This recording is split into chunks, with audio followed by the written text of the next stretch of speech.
यह कहानी प्रयागराज के कुंभ मेले में एक परिवार के बिछड़ने और फिर उन्हें जोड़ने के सफर को दर्शाती है। इसमें भावनाओं, रहस्यों और रिश्तों की मजबूती को दिखाया गया है। सक्सेना परिवार, पिता हरीश, मां सुमन, बेटी आस्था और बेटा आयुष कुंभ मेले में जाने की तैयारी करते हैं। यह परिवार गंगा स्नान के साथ साथ अपने दादाजी की अस्थियों का विसर्जन करने जा रहा है। कुंभ के मेले की भीड़ अपने चरम पर थी। चारों तरफ भजन, आरती और गंगा के घाट पर श्रद्धालुओं का जनसागर। हरीश ने सुमन और बच्चों को सतर्क रहने की हिदायत दी। अपने बच्चों को कुंभ के आध्यात्मिक महत्व के बारे में बताता है। गंगा घाट पर अचानक मची भगदड़ के कारण परिवार के सदस्य अलग अलग दिशाओं में बिछड़ जाते हैं। बेटी आस्था, जो केवल 12 साल की है, खुद को एक अजनबी साधु के साथ पाती है।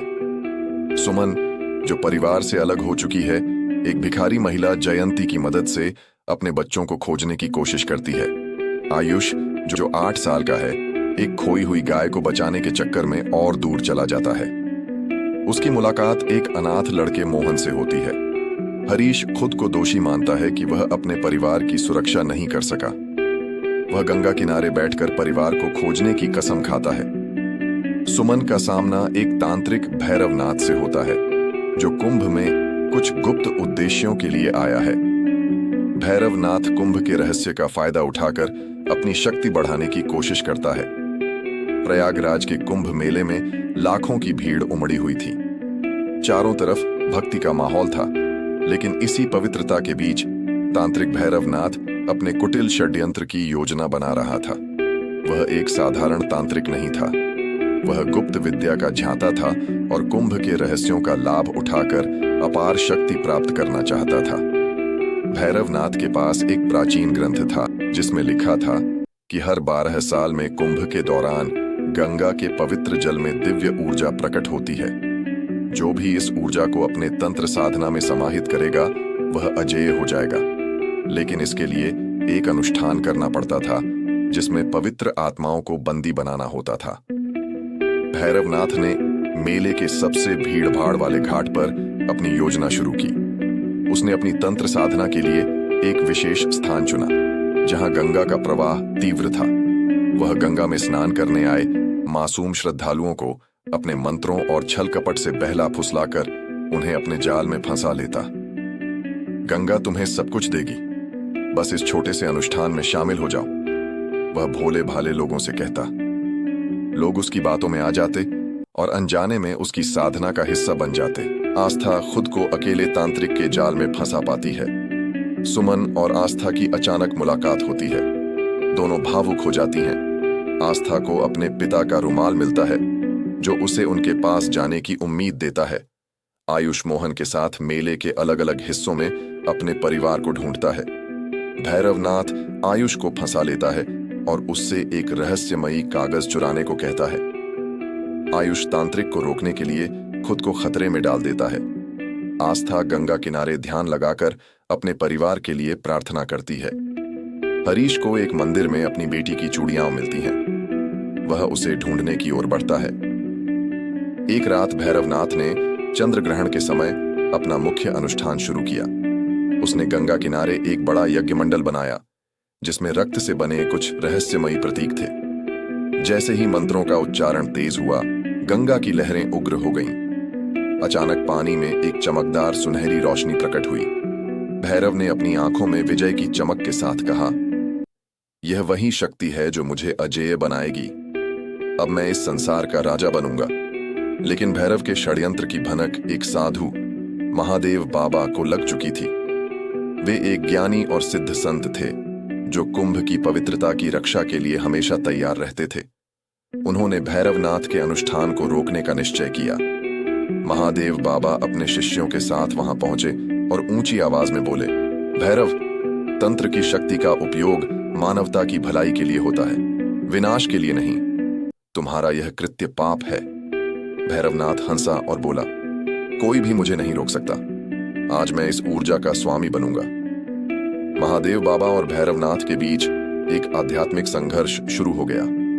भैरव ने अपने काले तंत्र का उपयोग करते हुए हवा में आग और राख का तूफान खड़ा कर दिया।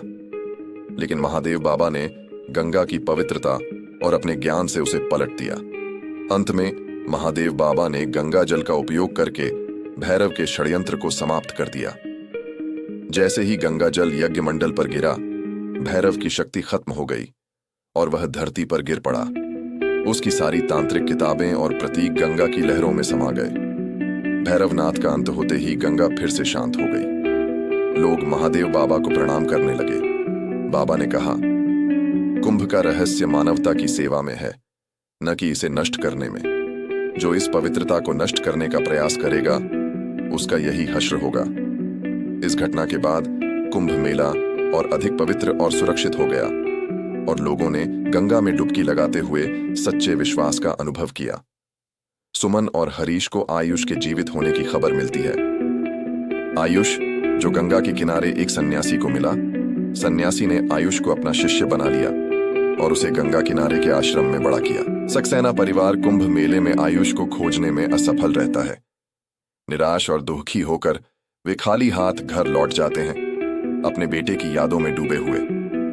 12 साल बीत गए। अब आयुष एक युवा और दयालु व्यक्ति बन चुका था, जिसे वेदों और धार्मिक शास्त्रों का गहन ज्ञान था।